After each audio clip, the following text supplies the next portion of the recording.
मेरी बेटी ना दादा अभी 3 साल की है। उसको ये लगता है कि सारी दुनिया टीवी पे आती है और सब एक दूसरे को जानते हैं।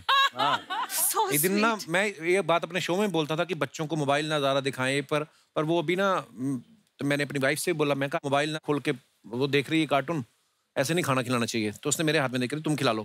तो नहीं खाया उसने। तो उसने एक दिन कार्तिक आर्यन का कोई गाना देख लिया। पापा कार्तिक आर्यन डांस ही करी जा रहा है, हमारे घर क्यों नहीं आ रहा?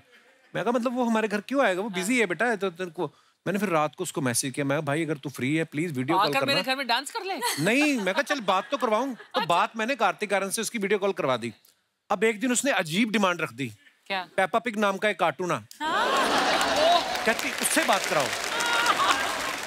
अब गिन्नी ने अपनी एक फ्रेंड को फोन किया, 1-2 दिन उसकी बात करा दी। अब परसों चौथ की बात है, कहती पेपा पिग से वीडियो कॉल कराओ। पेपा पिग तो है ही नहीं। पर बच्चे कभी कभी ऐसी दुविधा में डाल देते ना आपको, इसलिए बच्चों से झूठ तो कभी नहीं बोलना चाहिए। तो पिंक सूट पहन के पेपा पिग पहन। मैं आपकी बात कराऊंगा।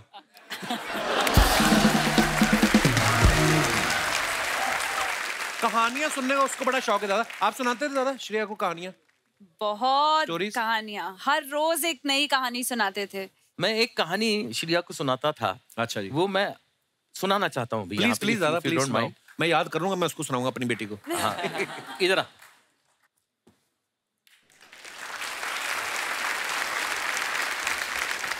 ये मैंने सीखी थी दादा मुनि से।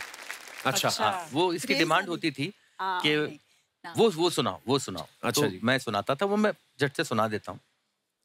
नाव चली, नानी की नाव चली, नीना की नानी की नाव चली लंबे सफर पे। सामान घर से निकाले गए, नानी के घर से निकाले गए, इधर से उधर से निकाले गए और नानी की नाव में डाले गए। क्या क्या डाले गए? एक छड़ी, एक घड़ी, एक झाड़ू, एक लाड़ू, एक संदूक, एक बंदूक, एक अलवार, एक तलवार, एक ढोलक, एक बीन, एक घोड़े की जीन, एक घोड़े की नाल, एक बीवर का जाल, एक लहसुन, एक आलू, एक तोता, एक भालू, एक दोरा, एक दोरी, एक बोरा, एक बोरी। वाह। एक हंडा, एक झंडा, एक डंडा, एक अंडा, एक केला, एक आम, एक पक्का, एक कच्चा और टोकरी में एक बिल्ली का बच्चा। फिर क्या हुआ? क्या हुआ?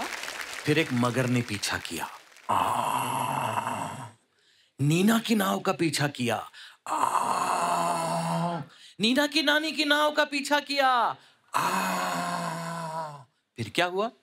फिर चुपके से धीरे से ऊपर से नीचे से एक एक सामान फेंक दिया। एक बिल्ली का बच्चा, एक केला, एक आम, एक पक्का, एक कच्चा, एक हंडा, एक झंडा, एक डंडा, एक अंडा, एक बोरी, एक बोरा, एक दोरी, एक दोरा, एक तोता, एक भालू, एक लहसुन, एक आलू, एक बीवर का जाल, एक घोड़े की नाल, एक ढोलक, एक बीन, एक घोड़े की जीन, एक अलवार, एक तलवार, एक बंदूक, एक संदूक, एक लाडू, एक झाड़ू, एक छड़ी, एक घड़ी। वाह दादा क्या बात है यार। उल्टा। मगर नानी क्या कर रही थी? नानी थी बेचारी बुढ़ी बहरी। नीना की नानी थी बुढ़ी बहरी। नानी की नींद थी इतनी गहरी। कितनी गहरी? नदिया से गहरी, दिन दोपहरी, रात की नानी, ठंडा पानी, गरम मसाला, पेट में ताला, 16.5, 15 के 15, दूना 3, 3 45, चौके 60, 75, छक्के 90, पार्टी पिछला, नाटी पीसा, नमक पचीसा, गले में रस्सा। So beautiful। ये कहानी चलती थी, मतलब यही कहानी नहीं। याद कैसे किया ये सब यार? ये तो कब से याद है। मेमोरी बहुत अच्छी है, बहुत अच्छी। हाथी की मेमोरी है उनकी। अरे सुप्रिया जी ने सचिन सर के डायरेक्शन में एक फिल्म करी थी, नवरी मिले नवराला। दादा क्या बोलते हैं? नवरी मिले नवरेला, मतलब दुल्हन मिले दूल्हे को। और उसके बाद ही दूल्हे ने सीधा दुल्हन को प्रपोज भी कर दिया। बिल्कुल। तो मैम ये सच्ची में फिल्म नहीं बनाना चाह रहे थे कि आपको दुल्हन बनाना चाह रहे थे, इसलिए उन्होंने ये फिल्म लिखी? क्या मतलब उसके पीछे कहानी क्या है? उन्होंने तो फिल्म डिसाइड कर ली थी, नवरी में नवरेला बनानी थी। अच्छा जी। और हीरोइन नहीं मिल रही थी उन्हें बिल्कुल, और हीरोइन ढूंढने के लिए उन्होंने सबको काम पे लगा दिया था। अच्छा जी। तो उन दिनों में मैं मुंबई दूरदर्शन के एक छोटे से प्रोग्राम में मैं एक ड्रामा कर रही थी। उस ड्रामा में जो मेरा हुलिया था वो बिल्कुल उसी तरह का था जिस तरह का किरदार इनकी फिल्म में उनकी हीरोइन का था। जिसके लिए वो ढूंढ रहे थे, देख रहे थे कहाँ मिलेगी। और मेरी मदर इन लॉ ने उस दिन टीवी ऑन कर लिया, और टीवी देखते देखते जब मेरी एंट्री हुई तो मम्मी की एंटीना ऐसे ऊपर आ गई। अरे ये बिल्कुल सचिन को उसके हीरोइन की तलाश है, वो बिल्कुल उसका किरदार इससे मिलता जुलता है। चमेली नाम था। ये अंदर कमरे में थे, आ जाओ आ जाओ आ जाओ, देखो देखो देखो तुम्हें हीरोइन मिल गई, हीरोइन मिल गई, तुम देखो ये हीरोइन कैसे लग रही है। ये तो तो इन्होंने देखा, उन्होंने कहा हाँ ये तो बिल्कुल मुझे सूट करेगी ये। तो उन्होंने पता लगाया, सुप्रिया सबनिस। मेरी मदर इन लॉ ने कहा सबनिस, अरे मतलब ये भी गोवा की लगती है क्योंकि सरनेम गोवा वालों का भी है सबनिस। मम्मी जी इनके लिए रिश्ता भी ढूंढ रही थी। तो उन्होंने कहा अरे ये तेरे लिए भी अच्छी है। ऐसे उन्होंने उनके जुबान से उस वक्त ये बात निकली और उन्होंने उनके दिमाग में ये बीज डाल दिया। पर खैर इन्होंने उस पर ज्यादा गौर नहीं किया, वो देखने आए। नहीं मतलब मुझे मम्मी ने बोला ए आपल्यातलीच दिसते, लग्न करून टाक। मैं मम्मी को बोला यार टीवी पे देख के कोई मैं शादी कर लूं ऐसे। तो फिर मैंने वो फिल्म कर ली और फिर एंड में जाके लास्ट दिन पर उन्होंने सब खत्म होने के बाद सोचा कि मैं अभी इससे पूछ ही लूंगा कि क्या वो प्रपोज करेंगे शादी के लिए। मेरे साथ क्या है ना कि अगर मैं पहले पूछ लेता और वो लाफा मार के निकल जाती, मेरी पिक्चर रुक जाती।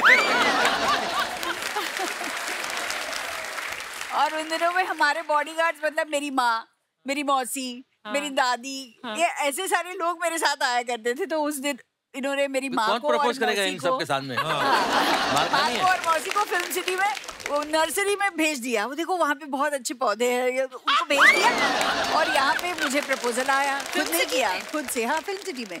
फिल्म सिटी में। तो प्रपोज करने के बाद इन्होंने ना हाँ बोला ना बोला, एक सवाल कर लिया। क्या? आपकी अभी तक शादी नहीं हुई?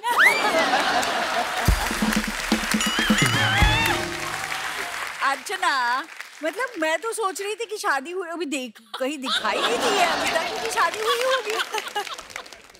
मैंने पूछा शादी नहीं हुई अभी तक। देखने लायक होगा। It was not a question. He thinks कि it was a question. और बोलते हैं कि फिर ऐसा क्वेश्चन कैसे किया, वरना मैं प्रपोज कैसे करता? How do you think? अरे मैं शादी की हाथ मांग रहा हूँ तो मैं शादी कर चुका हूँ और मैं हाथ मांग रहा हूँ। मतलब मेरे को शादी करने का शौक है। जैसे होता है ना कोई किसी के प्यार में हो तो क्या करेगा, तो ये क्या करते होंगे, मुझे उनका खाना शेयर करते थे मेरे साथ बस। हाँ तो ये थी एक चीज की वो खाना शेयर करते थे। मंडे का खाना घर से डब्बा आता था, खाना खाने के लिए वही स्पेशल चीज, बस बाकी कुछ नहीं। पर उन दिनों जैसे फोन मोबाइल तो थे नहीं, तो सुनना है कि चिट्ठियां वगैरह भी एक दूसरे को दे देते हैं लोग। हाँ आपने चिट्ठी जब मैं घर पे तो भेज नहीं सकता था, जब शादी वादी में उन्होंने जब हाँ कही उसके बाद चिट्ठियों का सिलसिला शुरू हुआ। अच्छा। लेकिन मैं चिट्ठी इनके घर पे नहीं पहुंचाया करता, मतलब भेज नहीं सकता था, किसी के हाथ में गई तो। अच्छा जी। हाँ। तो मैंने अपने दोस्त के घर पे मैं चिट्ठी भेजता था और वो दोस्त फोन करके बताता था कि तुम्हारी चिट्ठी आ गई है। तो ये अंधेरी से साइकिल में बैठ के जाती थी वो चिट्ठी कलेक्ट करने के लिए। बड़ा क्यूट स्टोरी। Very sweet. और उस वक्त इनके माँ बाप दोनों जरा थोड़ी फिल्म इंडस्ट्री के लड़का है, फिल्म इंडस्ट्री का है, वैसा दामाद कैसे होगा, क्या होगा। और दूसरी बात ना नहीं उस वक्त मुझे जो बहुत कुछ ऐसा लगा कि ऐसा क्या सोच रहे हैं, वो सोच रहे हैं। लेकिन जब मैं बेटी का बाप बना तब मुझे उनकी सारी बातें जो है वो सही महसूस होने लगी। क्या बात है।